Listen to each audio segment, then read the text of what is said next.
तो चलिए जानते हैं आज की कौन कौन सी सबसे बड़ी खबरें हैं। सरकारी नौकरी वालों के लिए सबसे बड़ी खुशखबरी है क्योंकि सैलरी अब 18,000 रुपए से शुरुआत नहीं होगी, सीधा 65,000 रुपए से हो सकती है।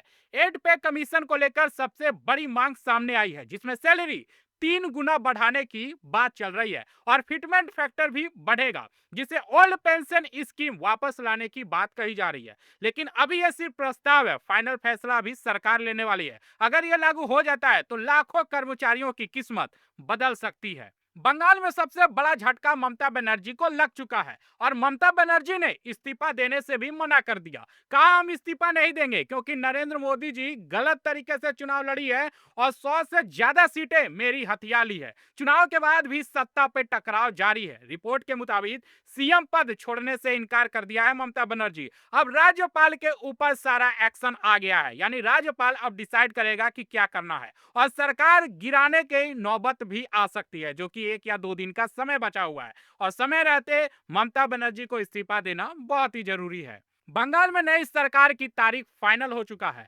9 मई को सीएम की शपथ लेने की तैयारी है। 2026 चुनाव में बीजेपी की बड़ी जीत के बाद अब नई सरकार बनाने की तैयारी तेज हो गया है। बीजेपी प्रदेश अध्यक्ष ने बताया है कि नए मुख्यमंत्री का शपथ ग्रहण 9 मई को होगा, लेकिन अभी तक डिसाइड ही नहीं हुआ है कि सीएम का चेहरा कौन होगा। नया फाइनल कौन होने वाला है सीएम का, यानी बंगाल में सत्ता बदलना तो तय है, लेकिन सबसे बड़ा सवाल सीएम कौन बनेगा। 9 मई को सब साफ हो जाएगा, तो सस्पेंस बना हुआ है।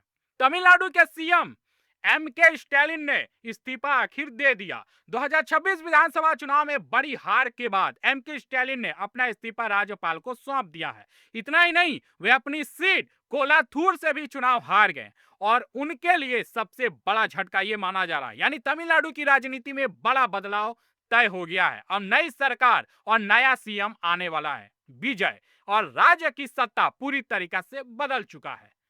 पंजाब के सीएम भगवत मान का बीजेपी पे बड़ा हमला है भाई साहब। कहा है कि अगली बार पंजाब में 0 विधायक होने वाला है। पंजाब के सीएम भगवत मान ने पश्चिम बंगाल का विधानसभा चुनाव का रिजल्ट देखा, उसके बाद भगवत मान बौखला चुका है। बंगाल चुनाव के नतीजे के बीच भगवत मान, जो कि एक कॉमेडियन है मतलब था, और बीजेपी पर उसने निशाना साधते हुए कहा कि पंजाब में बीजेपी कुछ नहीं कर पाएगी। पंजाब में लोग पढ़े लिखे हैं, यानी पश्चिम बंगाल में लोग अनपढ़ थे। उन्होंने आरोप लगाया है कि बीजेपी ने पहले ही पंजाब को नुकसान बहुत ज्यादा पहुंचाया है और यहां चुनाव जीतना उनके लिए सपने जैसा है, ये भगवत मान ने कहा है। दिल्ली से तो गए ही गए, अब पंजाब से भी जाने वाले हैं। ममता बनर्जी को लेकर बड़ा बयान है। संजय सिंह ने पूछा, इतनी बड़ी दुश्मनी आखिर नरेंद्र मोदी जी ने ममता बनर्जी से क्यों ले लिया, और कहा जा रहा है कि जैसे अमेरिका ने 50,000 सैनिक ईरान भेजे थे, वैसे ही नरेंद्र मोदी जी 2.5 लाख सैनिकों को पश्चिम बंगाल भेज दिए सिर्फ चुनाव जीतने के लिए। 2026 बंगाल चुनाव में बीजेपी की बड़ी जीत के बाद संजय सिंह ने कहा है कि ममता बनर्जी के खिलाफ जिस तरह का माहौल बनाया गया, वो लोकतंत्र पे एक सबसे बड़ा सवाल खड़ा करता है। वहीं ममता बनर्जी ने भी चुनाव नतीजों को साजिश बताते हुए मानने से ही इनकार कर दिया। यानी बंगाल में सिर्फ चुनाव खत्म नहीं हुआ है, बल्कि सियासी लड़ाई और ज्यादा तेज हो गया है। अब देखना यह होगा ये टकराव कहां जाकर रुकता है। बंगाल में बड़ी जीत के बाद बड़ा दावा है। हुमायूं कबीर ने कहा है कि मैंने दोनों सीटों से अपना चुनाव जीत लिया है। जहां से वो चुनाव लड़ रहा था, 2 जगहों से उसने वो अपना चुनाव जीत लिया है उस सीट को। हुमायूं कबीर ने जीत के बाद कहा कि उन्हें जनता का जबरदस्त समर्थन मिला है। अब क्या बाबरी मस्जिद बनेगा? और साथ में उन्होंने यह भी कहा कि बीजेपी को लेकर जो बयान दिया है और बंगाल की राजनीति में बदलाव की बात कही जा रही है, यानी सभी लोग चाहते थे कि ममता बनर्जी की सरकार को हटाया जाए। यानी साफ है, बंगाल की सियासत अब नए मोड़ पे पहुंच गई है। आने वाले दिनों में और बड़े बयान और टकराव देखने को मिल सकता है। तमिलनाडु में सरकार बनाने के लिए विजय को चाहिए सिर्फ 10 सीटें। कौन देगा साथ? कांग्रेस ने अपना हाथ आगे बढ़ा दिया है, तो तमिलनाडु में नई सरकार बनने के लिए जा रही है। ये वही विजय है जिसके सामने फूल परोसा गया था, वो बम समझकर वहां से भाग गए थे।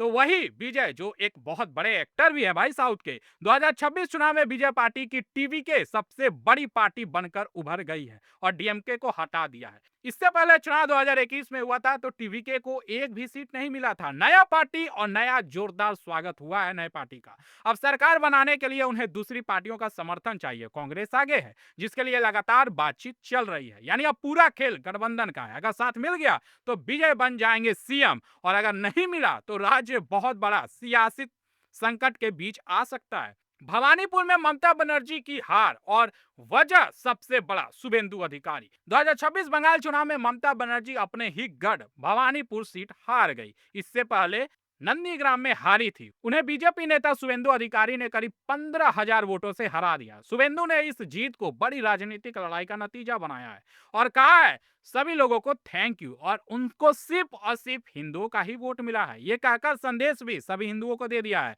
और हिंदुओं के लिए ही वो काम करेंगे। यानी साफ है बंगाल की राजनीति पूरी तरीके से पलट चुकी है और ममता बनर्जी के लिए ये सबसे बड़ा झटका माना जा रहा है क्योंकि वो भवानीपुर से हारी है, वो भी 15,000 वोटों से। और कौन हराया है? शुभेंदु अधिकारी। असम चुनाव में चौंकाने वाला नतीजा आया भाई साहब। विपक्ष का पूरा चेहरा ही बदल गया। 2026 चुनाव के बाद असम में सत्ता समीकरण पूरी तरीके से पलट गया है। रिपोर्ट के मुताबिक विपक्ष में ज्यादातर सीटों पे सिर्फ और सिर्फ मुस्लिम ही विधायक बनकर आए हैं जिसमें राजनीतिक संतुलन पूरी तरीके से बदल गया है। यानी अब असम के जो मुख्यमंत्री है हेमंत बिस्वा शर्मा उनके विपक्ष में सिर्फ और सिर्फ मुस्लिम ही विधायक रहेंगे और वो लड़ाई करेंगे। ओवैसी ने बता दी है हार की असली वजह। आपको बता दें कि असदुद्दीन ओवैसी ने स्टालिन और ममता को क्यों हार गए हैं अपने अपने राज्यों में, ये असदुद्दीन ओवैसी ने बयान देते हुए कहा कि डीएमके और टीएमसी जैसी पार्टियां लोगों की असली समस्याओं को हल ही नहीं कर पाई। उन्होंने आरोप लगाया कि सिर्फ वोट बैंक की राजनीति हुई है दोनों राज्यों में, लेकिन जनता की जमीनी समस्याओं पे काम ही नहीं हुआ। इसी वजह से जनता का मूड बदल गया। दोनों राज्यों में बड़ा सत्ता बदलाव देखने को मिला। यानी साफ है जनता अब सिर्फ वादों से नहीं काम से फैसला कर रही है। ममता बनर्जी को हराने के पीछे अमित शाह की बड़ी चाल है भाई साहब। भवानीपुर में खेल कैसे पलट गया? रिपोर्ट के मुताबिक शुभेंदु अधिकारी शुरुआत में सिर्फ नंदीग्राम से ही चुनाव लड़ना चाहते थे, लेकिन अपने मोटे भाई ने शुभेंदु अधिकारी का पीठ थपथपाया और कहा भवानीपुर से भी चुनाव लड़िए। लेकिन बाद में उन्हें भवानीपुर से भी लड़ने के लिए तैयार कर दिया गया जहां उनका मुकाबला सीधे ममता बनर्जी से हुआ और इसी रणनीति ने चुनाव को हाई प्रोफाइल बना दिया और बड़ा सियासी उलटफेर को देखने को मिला। यानी ये सिर्फ चुनाव नहीं था भाई साहब, बल्कि एक सोची समझी रणनीति थी जिसे मोटा भाई को चाणक्य भी कहा जाता है मोदी जी का, जिसने बंगाल की राजनीति का पूरा गेम को ही बदल के रख दिया। पीएम मोदी का बड़ा बयान है, कहा लोकतंत्र ही नहीं संविधान का भी जीत हुआ है। नरेंद्र मोदी जी ने बंगाल और असम में जीत के बाद कहा कि यह सिर्फ चुनावी जीत नहीं है बल्कि देश के लोकतंत्र और संविधान की जीत है। उन्होंने चुनाव आयोग और सुरक्षा बलों की भी तारीफ की। पीएम मोदी ने इसे ऐतिहासिक जीत बताया, जनता के भरोसे की सबसे बड़ी ताकत का। यानी ये सिर्फ जीत सिर्फ सरकार की नहीं बल्कि पूरे लोकतंत्र की जीत बताई जा रही है और इसका राजनीतिक असर अब पूरे देश में देखने को मिल सकता है। कलिता माझी कभी 4 घरों में काम करती थी और सिर्फ 2,500 रुपए महीने के तौर पे कमाती थी, लेकिन 2026 चुनाव में उन्होंने आस ग्राम सीट से बड़ी जीत हासिल कर ली है और विधायक बनकर ऐतिहासिक जीत रच दिया है जो पिछली बार हार गई थी। यानी ये सिर्फ जीत नहीं है बल्कि मेहनत और संघर्ष की सबसे बड़ी मिसाल है। साबित हो गया है मेहनत करने वालों की कभी हार नहीं होती और बर्तन धोने वाले भी विधायक एमएलए बड़े से बड़े नेता बन सकते हैं। बस हौसला चाहिए और मेहनत। ममता बनर्जी की इज्जत किसने बचाई? 31 मुस्लिम विधायक बने हैं सबसे बड़ा सहारा, क्योंकि ममता बनर्जी ने कुल मिलाकर 47 मुस्लिम उम्मीदवारों को टिकट दिया था, जिसमें से 31 मुस्लिम विधायक ही ममता बनर्जी की थोड़ी सी इज्जत बचा दी। 2026 में बंगाल चुनाव में ममता बनर्जी की पार्टी ने टीएमसी ने 47 मुस्लिम उम्मीदवारों को टिकट दिया था। चुनाव नतीजे में करीब 32 मुस्लिम विधायक जीतकर आए जो पार्टी के लिए बड़ी ताकत बने। हालांकि इस बार टीएमसी को पहले के मुकाबले कम सीट मिली है, लेकिन देर आए और बंगाल में बीजेपी जीत के आए। बंगाल में ममता सरकार को बड़ा झटका, जहां 22 मंत्री अपनी सीट तक नहीं बचा पाए। 2026 विधानसभा चुनाव में ममता बनर्जी की सरकार को बड़ा नुकसान हुआ। कुल 35 मंत्रियों में से 22 मंत्री चुनाव हार गए, यानी लगभग 63% कैबिनेट की हार हो गई है। इतना ही नहीं, खुद ममता बनर्जी भी अपनी सीट को हार गई है भवानीपुर से। यानी जनता ने सिर्फ सरकार नहीं, पूरी टीम को ही नकार दिया। बंगाल की राजनीति अब पूरी तरीका से बदल चुका है पश्चिम बंगाल में।